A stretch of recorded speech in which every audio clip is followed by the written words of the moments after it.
What's so great about fathers? What role do they play in children's lives? And are they actually duty bound to their children? In today's episode, I talk a little bit about that. Then I have for you all the first ever Lion Tribe interview with a woman, the mother of a transgender boy. Her story needs telling. And my hope is that my amplification of her voice helps to encourage others who are in a similar situation as she is. So let's not waste time, because kids need saving and protecting. The wicked flee when no man pursueth, but the righteous are bold as a lion.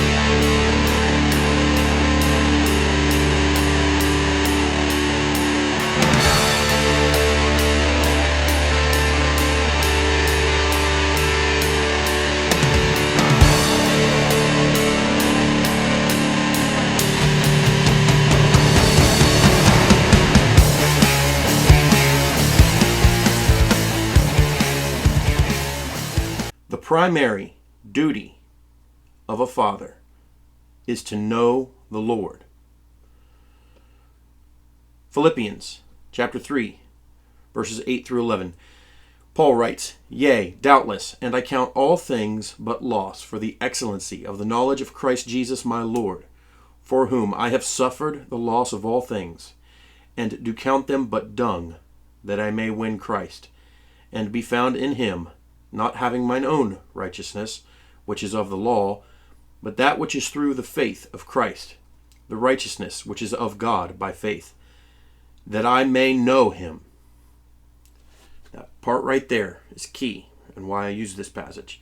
That I may know him. It's talking about being intimate, intimately acquainted, intimately knowledgeable, and close to the Lord, and the power of his resurrection, and the fellowship of his sufferings, being made conformable unto his death, if by any means I might attain unto the resurrection of the dead. Again, the primary duty of a father, before everything else, is that he knows the Lord. Everything else will fall into place as long as that father knows the Lord personally. A secondary duty / role of a father is to acknowledge that life in the womb is precious.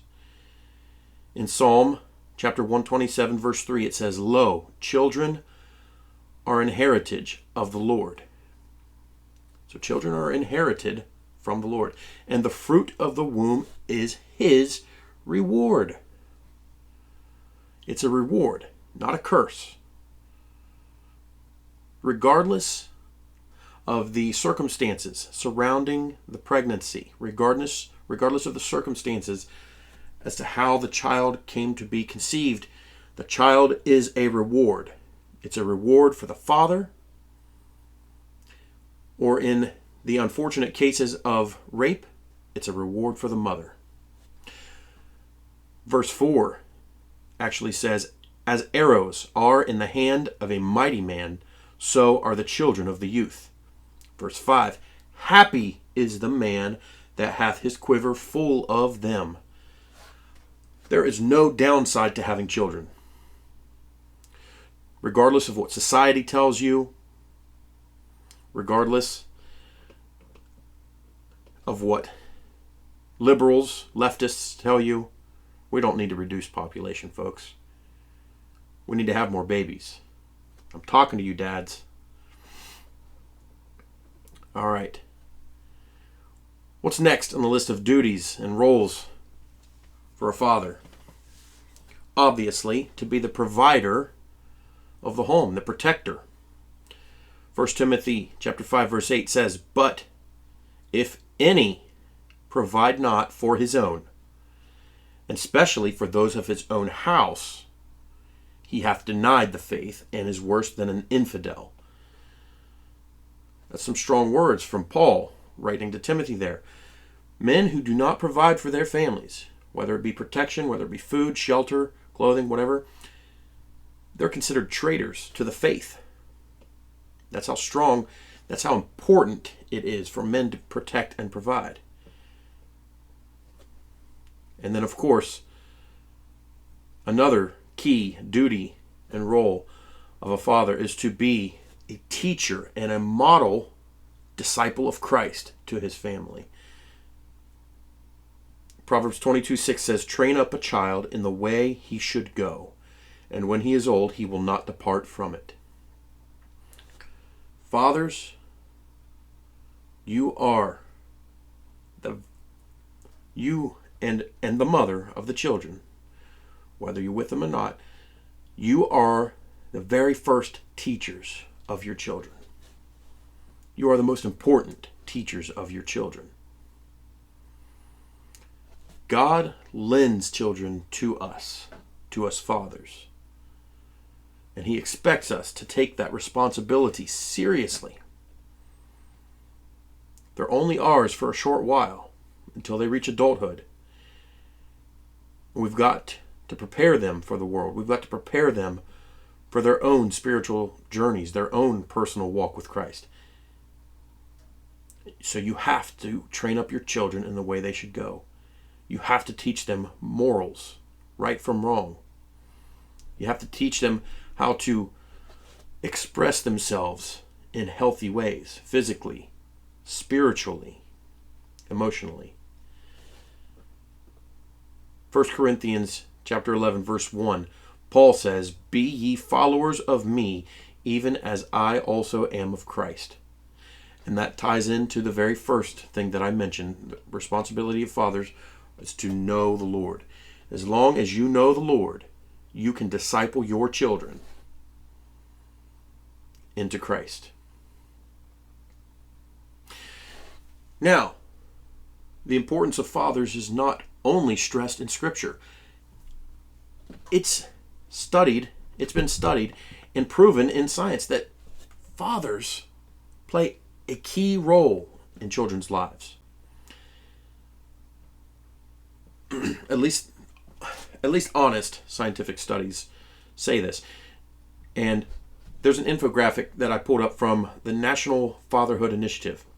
It states, research shows when a child is raised in a father-absent home, they are affected in the following ways: greater risk of poverty, more likely to have behavioral problems, greater risk of infant mortality, more likely to go to prison, more likely to commit crime, more likely to become pregnant as a teen, more likely to face abuse and neglect, more likely to abuse drugs and alcohol, more likely to suffer obesity, and more likely to drop out of school.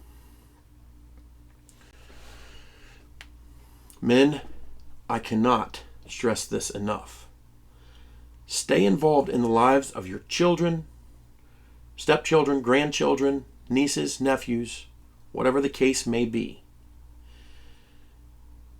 Dads who are married to or in a committed relationship with the mothers of their children, or even dads who have been separated from the mothers of their children, you should always make every effort possible to be involved in the lives of your children. Spend time with them, talk with them, model good behavior to them. Being a dad is in the nature of men. So let's not shirk our duties. Okay, on to the next topic. I am so excited to give you all the very first Lion Tribe interview. So without further ado, hello, Amy. Yes, finally. Yeah, sorry, I was having a bit of technical difficulty. That's okay. So I am recording, so we'll go ahead Okay. and just start this right away. First off, before I have you open up with your story, what do you think about the new logo? I love it. Kudos to your wife for helping you out with that. Yes, I am Yeah, very she's happy with it. I'm pleased, and I love the merchandise that I got from yeah. Snakes Paint. Pretty proud of it. Yeah, she's pretty talented. Is she a teacher or what does she do? My She's wife, in she's a CNA. okay. Yeah, I thought she was in the nursing field. Yep. Yeah. Okay. Yeah. So, everyone, this is Amy Boyard. Um, I have asked her to come on so I can let her tell her story. Um, so, Amy, go ahead and tell us a little bit about yourself and what's going on with you and what you've experienced. Okay.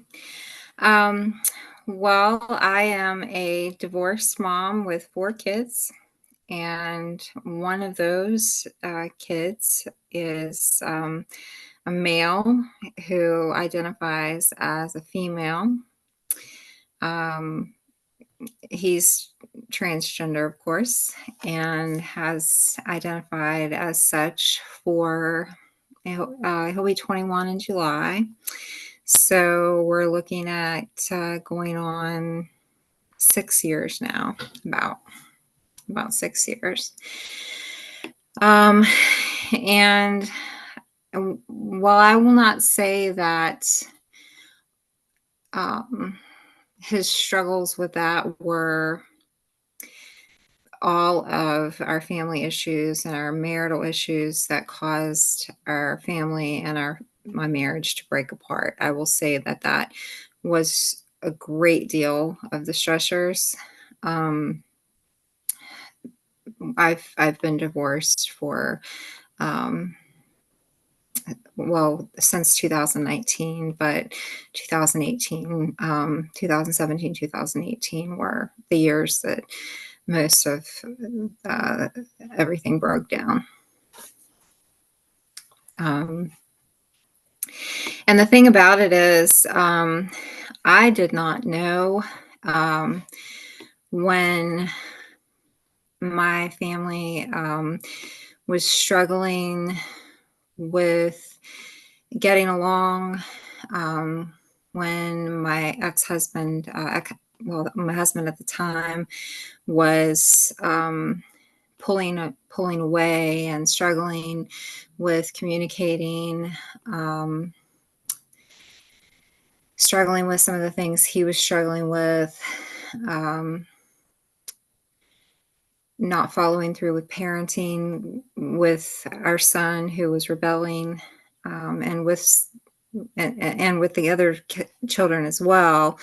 And I felt like I was alone as a parent, and just alone in the house in general. I felt like I didn't have a home um, to go to.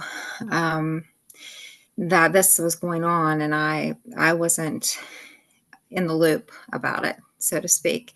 There was some parenting going on in the background, kind of affirming that, and under the table, I feel like our son was asking the other kids to affirm that, and I was out of the loop.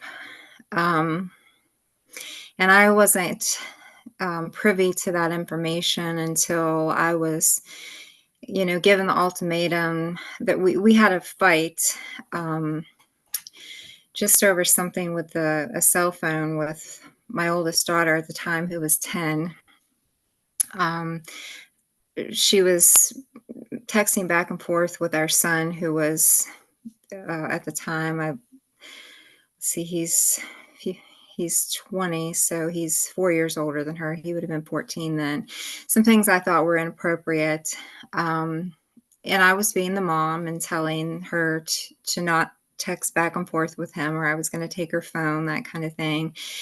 And her grandparents were taking up for her. And I was being the mom and saying that they were not the parents, and I was the parent, and the phone would be mine if she didn't obey. And there was a fight. Her grandpa stepped in and uh, basically said some words to me that were out of character for him.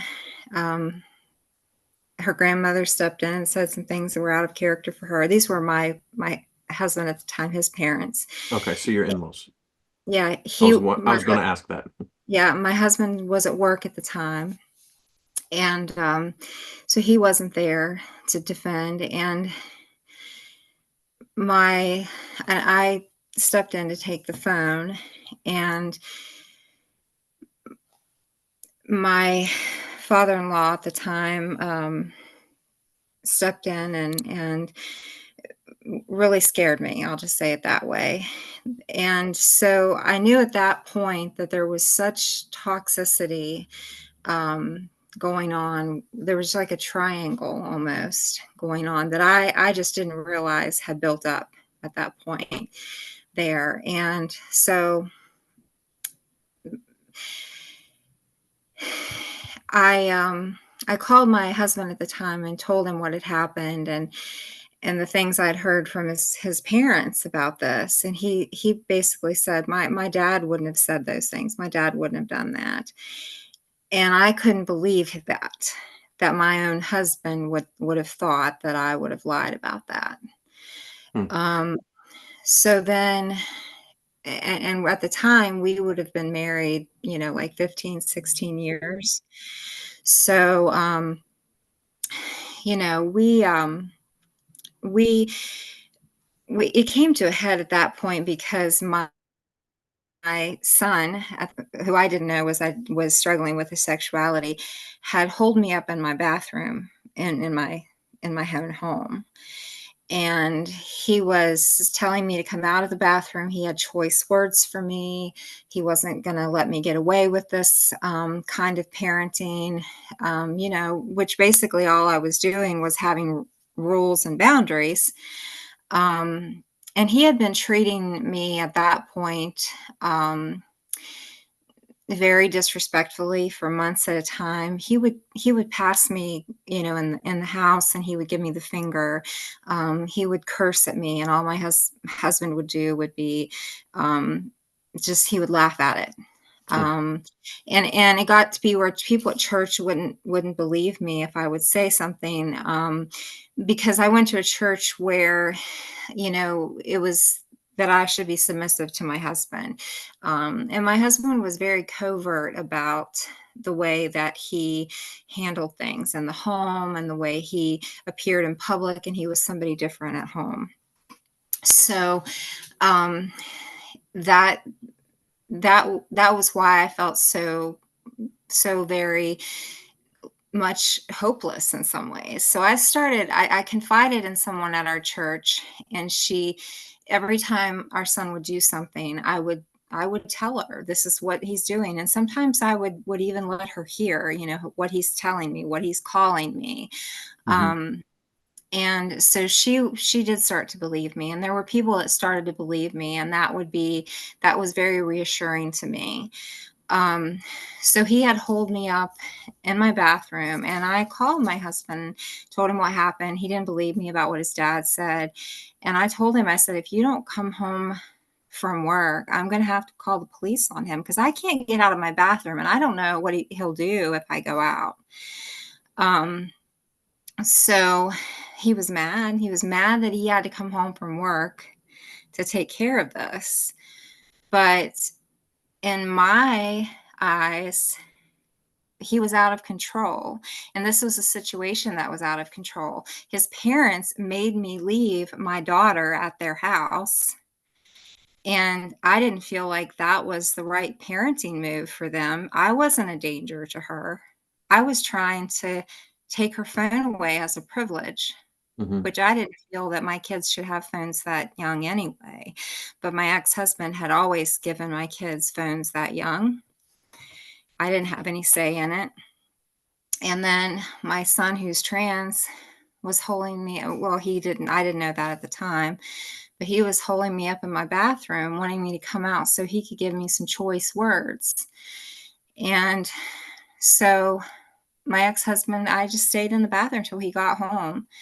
And I heard him, when he came home, and he came in the bathroom, he slammed the door open, and he said, just get out of there and go to bed. And I said, well, what did you tell him? What did you what did you do to him? What was his punishment or whatever? And he said, I just told him to go to bed. There was no punishment. There was no discussion about his disrespect or his role in the matter, the things he was texting our daughter, nothing. So And that's no reinforcement of your stance on nothing. And behalf of your ex-husband. that's the way it usually was. And that's actually a lot of our struggle to this day in our parenting. It's gotten better, but it's still not that great. Gotcha. And that's been a lot of the struggle. And so when I went to crawl in bed, I noticed that the bed was very, very wet. And he had peed all over our bed. Your son? He had urinated all over our bed. Oh, wow. So then I went out and told my husband what he had done. And again, there was no repercussions for that. There was no going to his room and telling him, what did you do? Why did you do that? None of that. And instead of making him come in and strip the bed and put them in the washing machine, none of that. He just stripped the bed and changed the sheets and changed the bedspread and all of that. There was nothing, no follow-up at all. Wow. So that was just the very beginning. And from that point on, like the very next day is when my ex-husband said, you have until December 1st to get out, or I am going to take the kids and go somewhere, and you'll be sitting in this house by yourself, and all the utilities will be cut off because you won't be able to afford them. And I had done nothing wrong. So that's where my story began. And so you can imagine, like, that whole next day, I am like pleading with him, like, why are you punishing me for this? Well, I didn't do anything. I was just trying to be a parent to Lily, to take her phone because they needed to stop texting inappropriate things. He is 4 years older than her. He's obviously been on the internet exposed to things he shouldn't have been. I'm trying to shut that down. Your parents stepped in and were inappropriate. You didn't believe me, and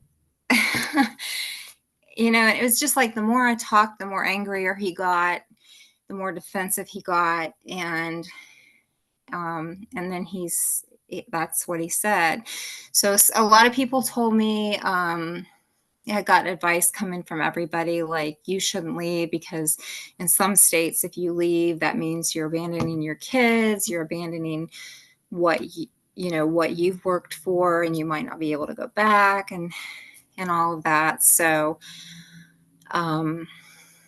I consulted an attorney, and in West Virginia, there is no laws like that. There in Pennsylvania, apparently there are, but you can leave and you can still get half of what you have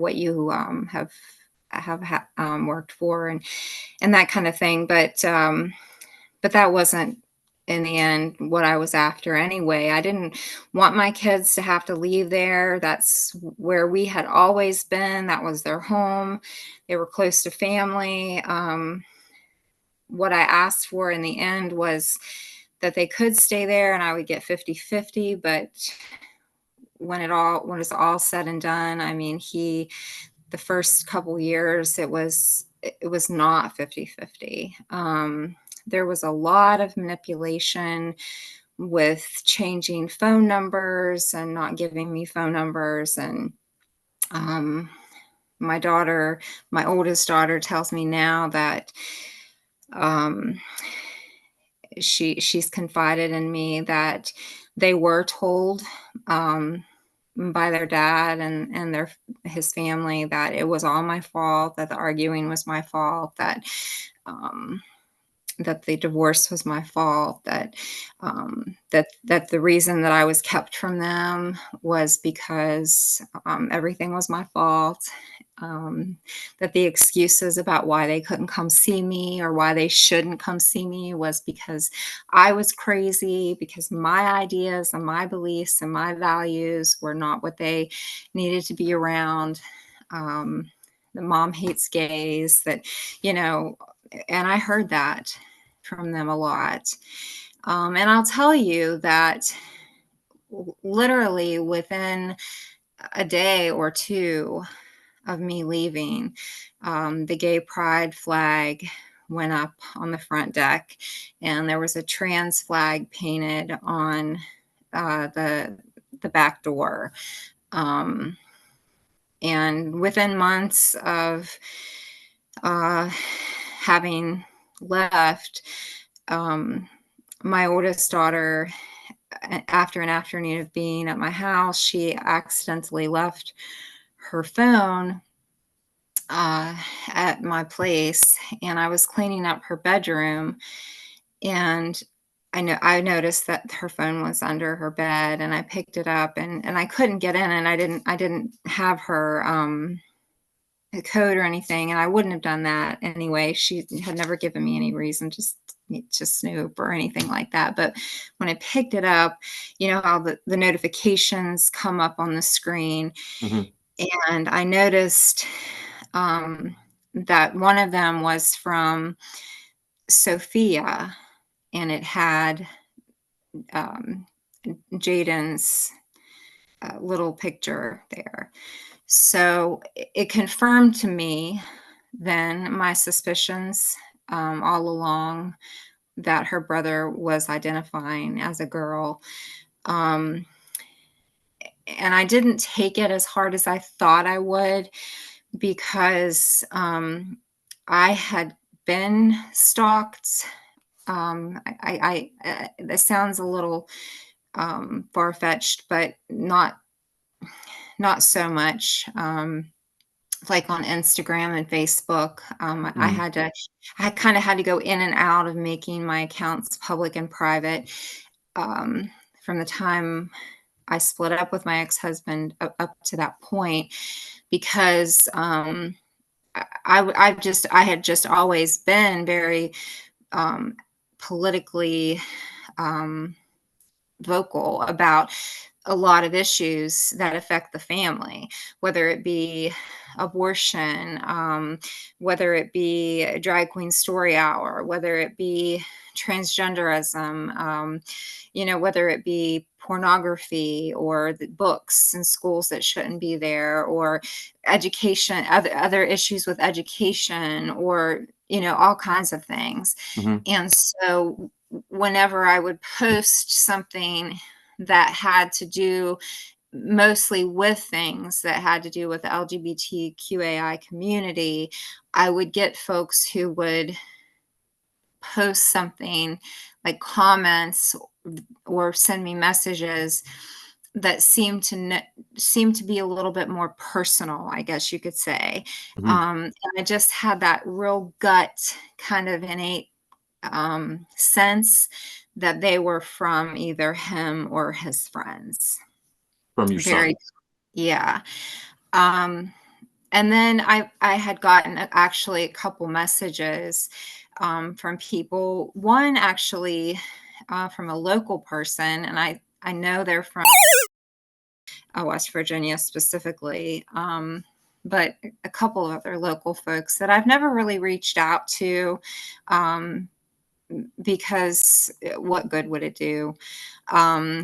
Just saying, thanks for posting that. How does it feel to have a son who's trans and an ex-husband who did this or that? And I don't feel like it's my place to name those specific things in this particular interview, but Gotcha. Okay.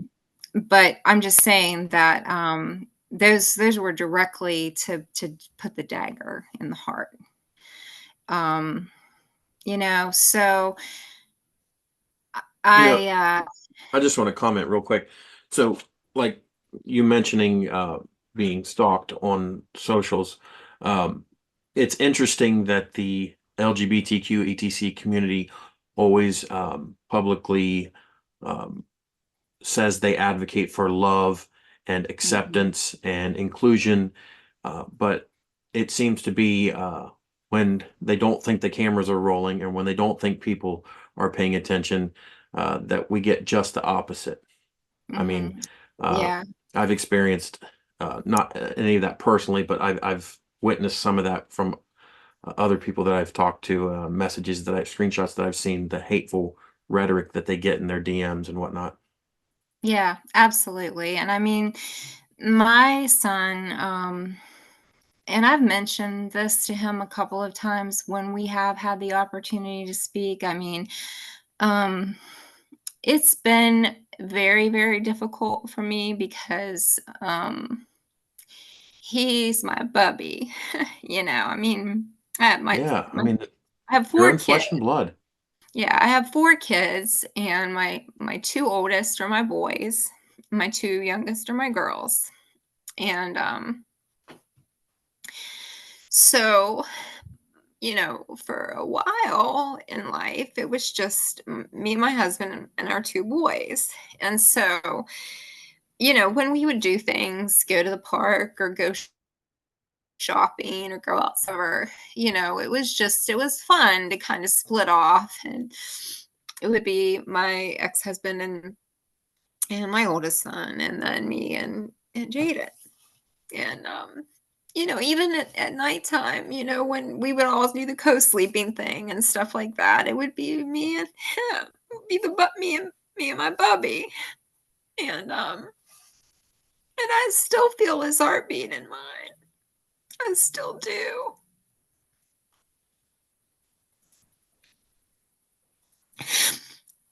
And it's been really, really hard because um from his 15th birthday on, I have not been able to be part of his birthdays. Um we've tried to do Christmases together. Like one time we tried, and I even tried to color code the stockings and the ribbons on the presents so that we didn't have to do names, because we can go all day long without calling people by their names. You go by a work day without calling people by their names, and go Mhm. all Thanksgiving without calling people by their names. So, but the end of that Christmas day, I was helping carry things out to the car, and um, he started to drop the basket of presents that he was carrying. And I said, "Oh, Jaden," instead of, "Oh, Sophia." And that was enough for him to ruin the whole day.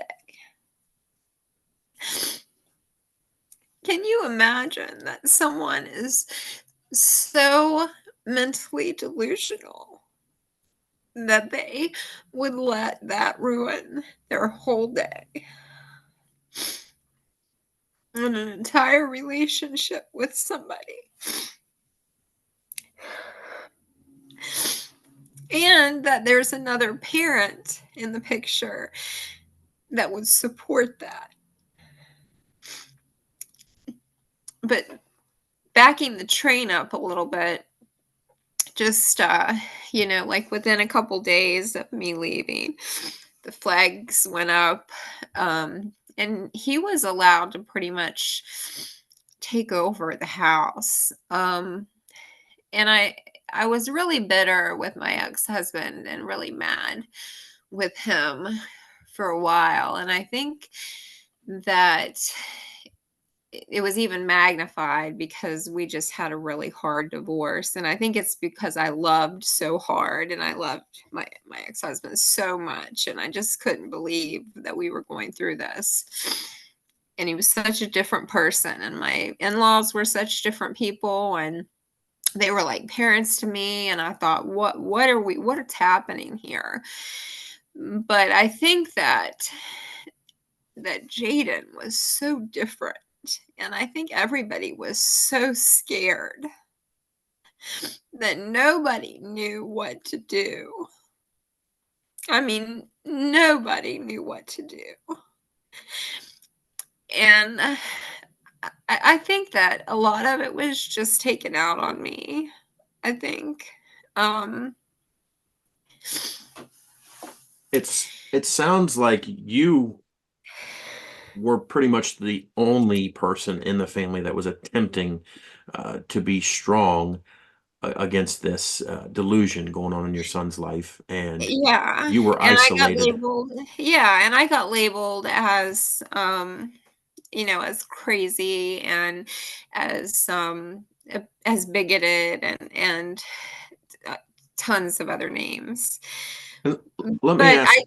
I wasn't isolated, and I found such hope and such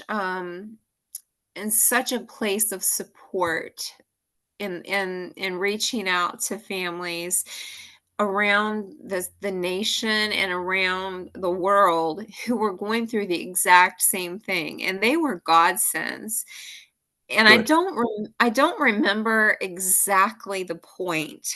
I think that I just started looking I looked everywhere I could. I think I just started typing in, like, on Facebook and Google and places that I could get my fingers on, like support groups for parents of trans kids. And, obviously there's going to be a few that pop up that are affirming, but there were some that popped up that were for parents that didn't affirm. And then before I knew it, there was this journalist that said, I want you to meet someone whose story sounds exactly like yours, whose ex-husband did what yours did, and then their son did this, and this happened, and her story was almost exactly like mine, and all of her kids abandoned her, and she has no family. And I mean, it was almost exactly. And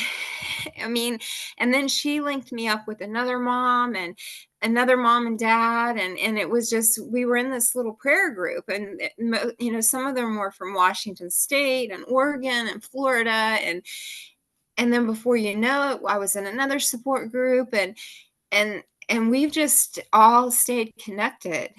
Um, and it's amazing That's good. how many parents out there are.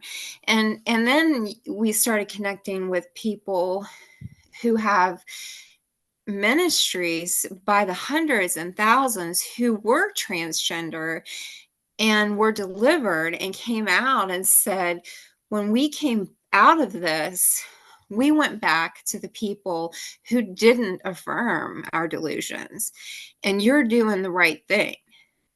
Oh yes. We wanted to know the truth. And see, that I can easily tie that into the principle from Scripture: train up a child in the way they should go, and when they are old, they will not depart from it.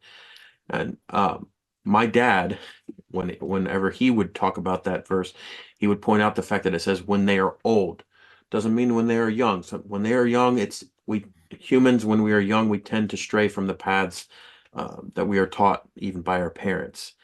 And and I do hope that Jaden comes around at some point, and I believe that, and I will continue to pray that he does come around, and that he will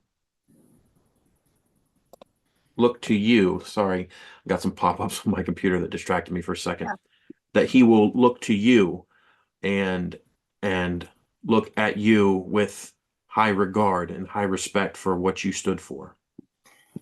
I could talk for so long on this topic and share, all kinds of things that I've,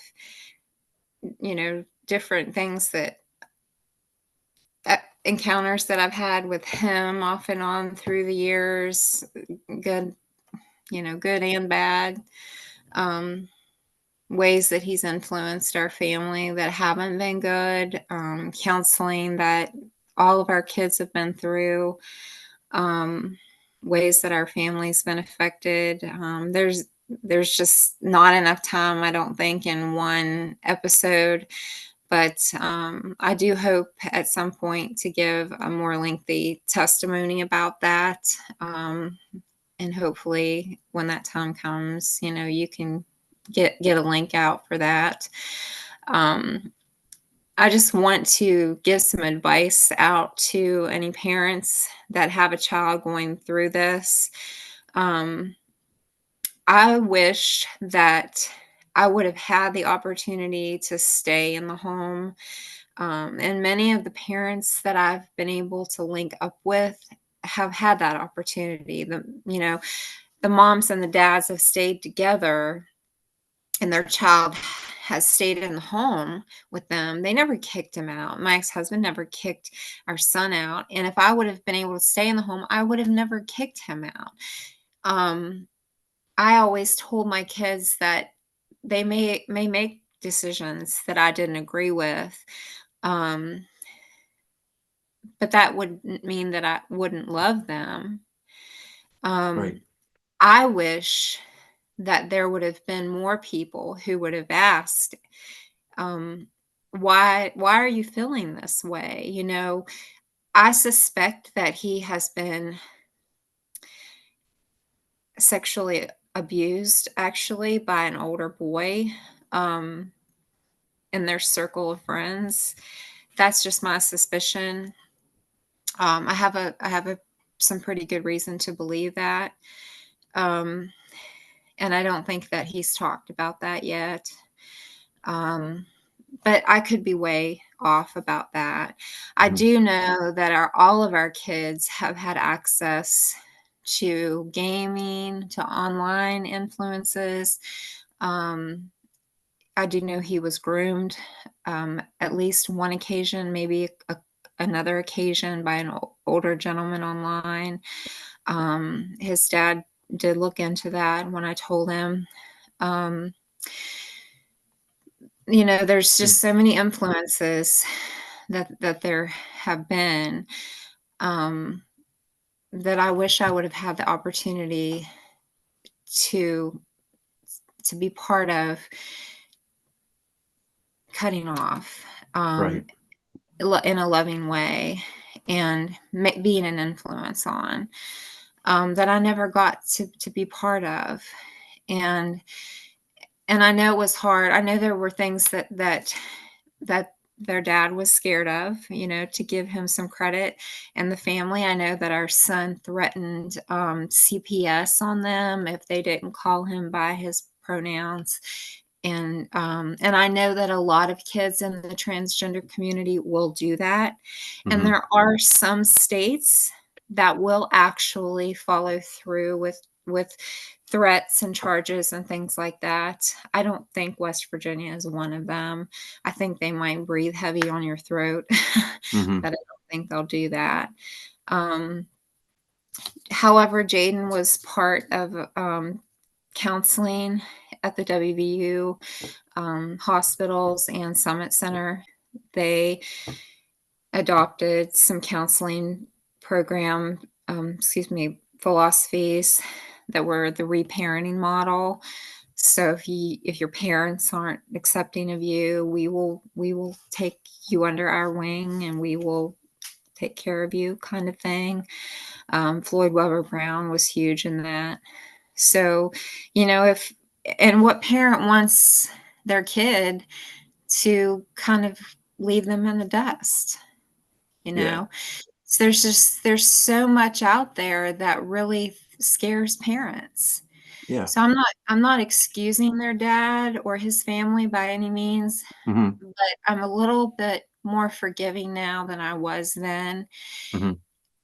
I just want to warn parents that are going through this what they're up against so that you can strengthen your backbones, because Yeah.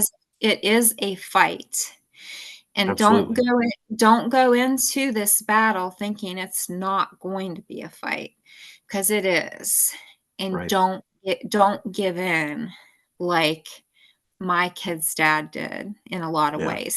He's getting stronger now, and I'm proud of him. And if he ever hears this, I know he's going to get mad in some ways. I know he is, but I don't want him to be. I want him to know that in the beginning, I was really, really mad at him, and I held some bitterness.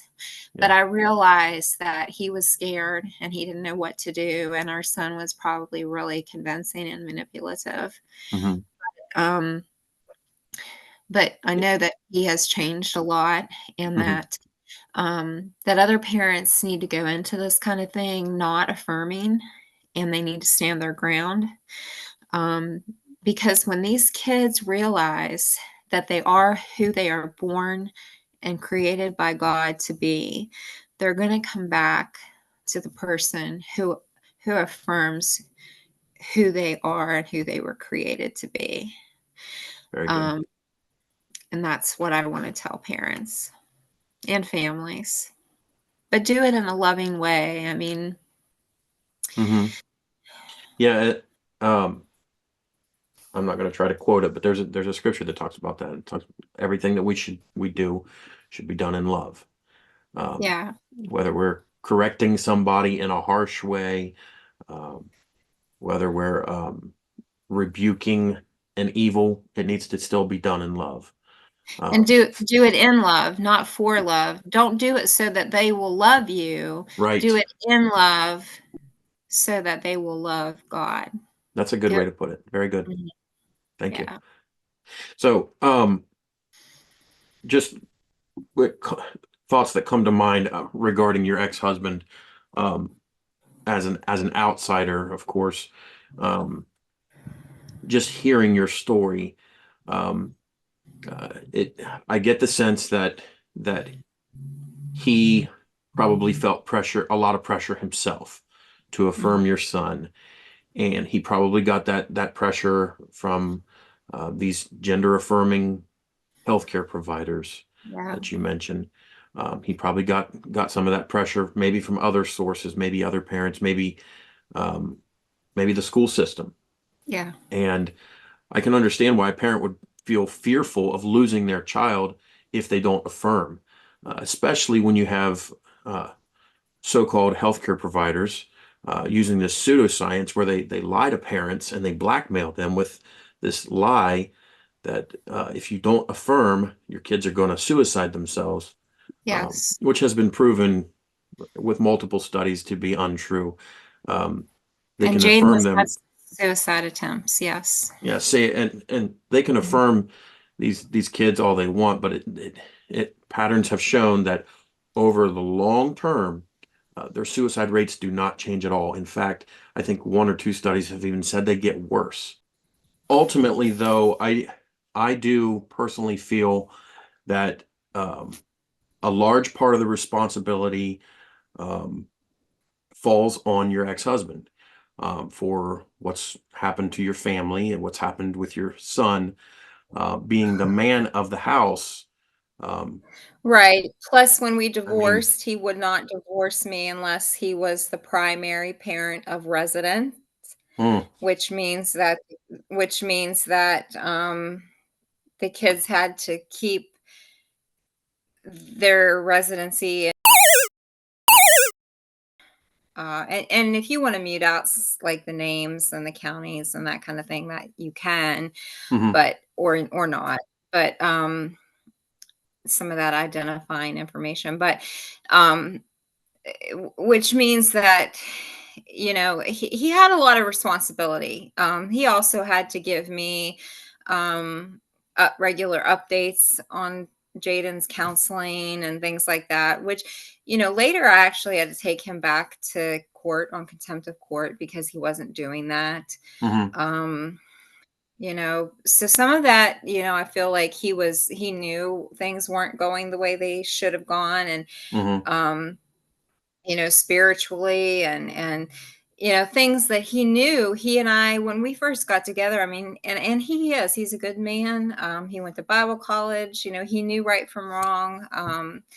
he was really struggling, and I think even to this day he does.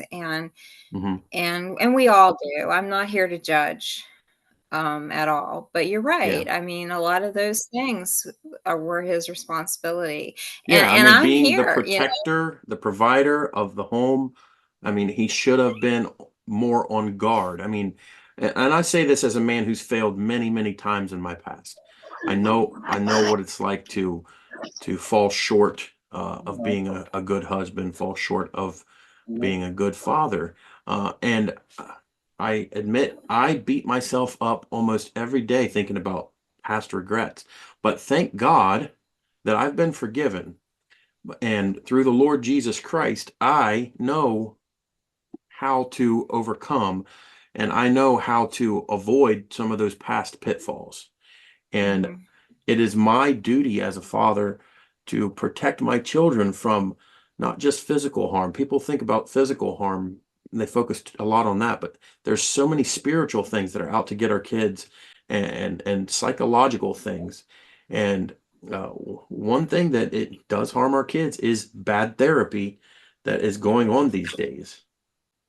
Mhm. So, Right, and I was willing to help. I mean, I even hooked into some Christian resources, folks that were like uh, reformed transgenders and things like that, and offered to have them talk to him and things like that. And I was turned down. hmm, So you know, but having said that, I mean, I know there's a lot of empty pieces here and that kind of thing. But if there's anything that I can do to help out anytime with parents that might come to you, please let me know, and I can definitely help out. of So, course, yeah. I mean, if somebody ever comes to me, I definitely want to point them in your direction because it sounds like you've been busy ever since all this started. You've been busy with your own activism and supporting other parents like yourself. Um, yeah. one Well, one I thing think I did. we have. Sorry, go ahead. I mean, I think that we have to. I mean, there's definitely a grieving process there. I mean, I think that you're tempted to go through that grieving process and just think it almost because when you see your child want to, um, give up their school pictures and their Christmas ornaments and um, their yearbooks and everything that they ever were, and they want you to give all of that up, and they want you to forget who you birthed and Hmm. who you named and all of that. There's a grieving process there. Hmm. I bet, um, and and I cannot so even yeah, imagine it. yeah, there's a grieving process there. And so Uh, and then when you have their siblings, grappling between, do I need to pick a side? Um, some siblings do pick sides between the parent or my brother or sister. Hmm. Um, thank God I still have a relationship with my other three kids, but it was touch and go there for a while, and I can't see the future either. I hope that my son will come out of this. I pray that he does, and I pray that my other three kids will never pick a side and abandon me and go completely with him. But I do know a lot of parents who have lost all of their kids because they have totally abandoned them and taken the side of the transgender child. And some of their other children have turned into transgender life have turned to the transgender lifestyles themselves or other identifications. Hmm. So it's off. It's awful. The devil is here to steal, kill, and destroy. So Yeah. the thing is for us that I've learned is that we cannot identify as just a parent. We can't identify as just a wife or just as a husband. we can't identify as a social worker or a nurse, or we can't put all of our eggs in one basket. We can't. I mean, even when I divorced, it was a horrible thing because I loved my husband. I was a good wife. I was so good to my husband. And the foot rubs, the pampering him, the cooking, and I worked too. I was good at what I did. Um, and I missed, doing laundry and all of those things. And divorce is horrible. Yes, it When I is. got married, I married for life. I missed seeing all my kids' shoes at the door, even though I yelled to put your shoes in a line. I learned that we have to identify with who we are in Christ, because that's the only thing that never changes. And so when we get faced with something as horrible as a child identifying as transgender, or a death in the family, or something else that might come at us so unexpectedly, we have to go back to the rock that keeps us grounded. Amen. So whenever somebody comes to us with something that they're facing like this, we have to remind them that they're going to get through it because of that. That would be advice that I have. Very good. Thank you. One thing that I wanted to go back to since almost the beginning of your interview here. You mentioned at one point your family, I believe your ex-husband and even his parents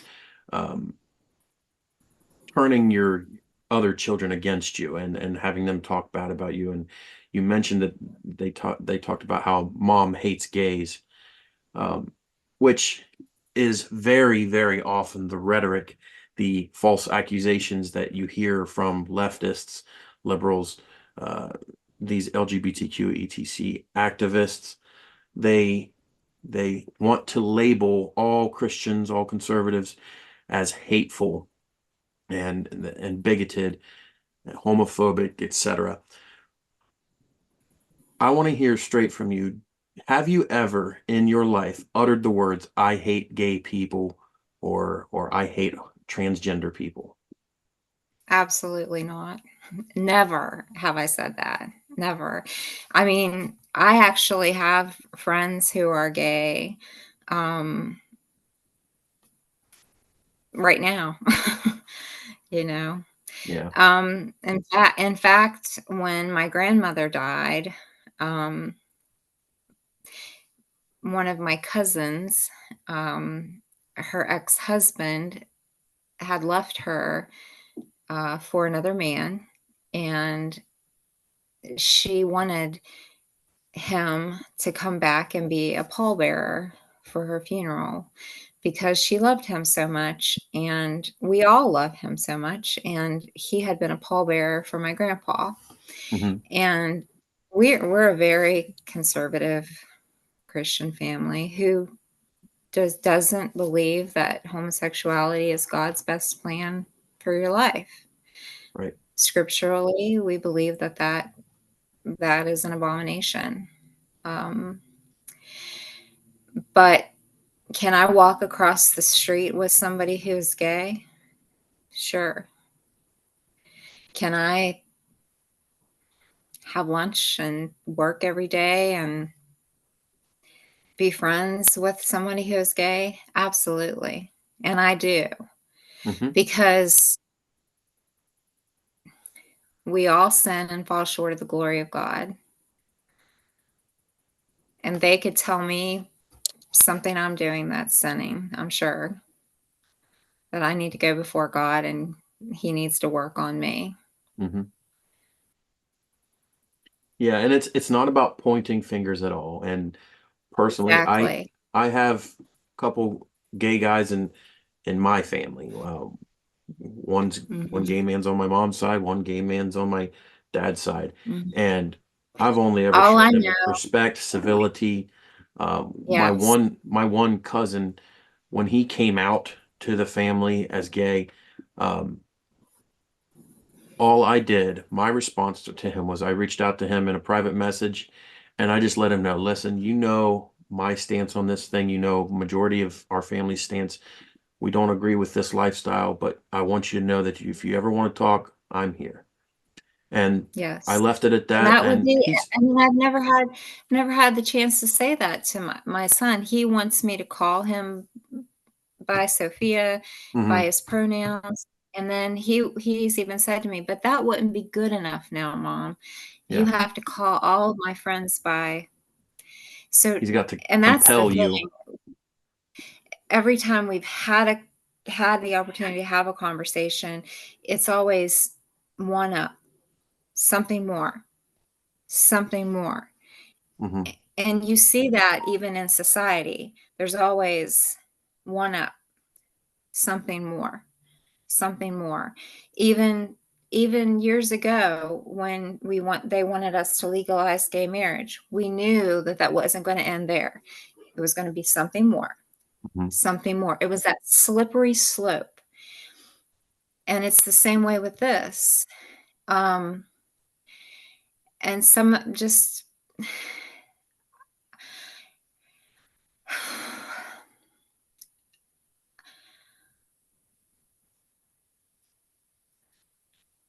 I can't and I won't do it. I just can't. That's good. And I want to say that I commend you for your strong stance. I commend you for um, standing firm in your faith, standing firm in your convictions, and doing what is right for your son. Um, and I just want to close by saying thank you so very much for coming on to the Lion Tribe and allowing me to interview you today. Oh, well, I appreciate the opportunity. And again, I feel like there's so much that can be said. And again, anytime that I can be of help to somebody, just let me know and I'll try to do that. Okay. Uh, I will All right. keep you in mind, and maybe I look forward to future interviews, either with you, maybe other conversations we can have with other people together. Okay. All right. Thank you. Thank Okay. Good you. night. Good night. God bless.